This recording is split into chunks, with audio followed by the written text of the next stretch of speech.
6 na loose firearms ang kusang isinuko ng ilang residente sa bayan ng Upi, Maguindanao del Norte bilang bahagi ng kampanya ng pulisya laban sa iligal na pagmamay-ari ng baril.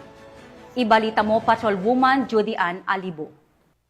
Isinuko ng ilang residente ng Barangay Ganasi, Upi ang 6 na loose firearms sa Joint Peace and Security Team bilang patunay ng kanilang suporta sa isinusulong na kapayapaan sa rehiyon. Nito lamang 5 ng Agosto taong kasalukuyan.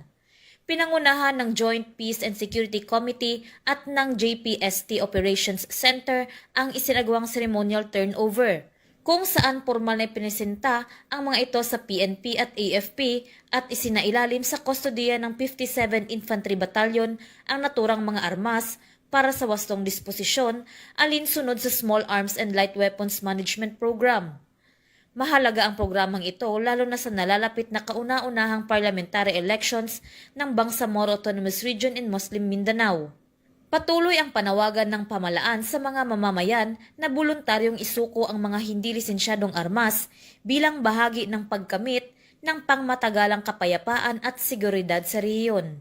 Mula rito sa rehiyon ng Bangsamoro, ako ang inyong PNN correspondent, Patrolwoman Judy Ann Alibo, alagad ng batas, tagataguyod ng Balitang Pulis.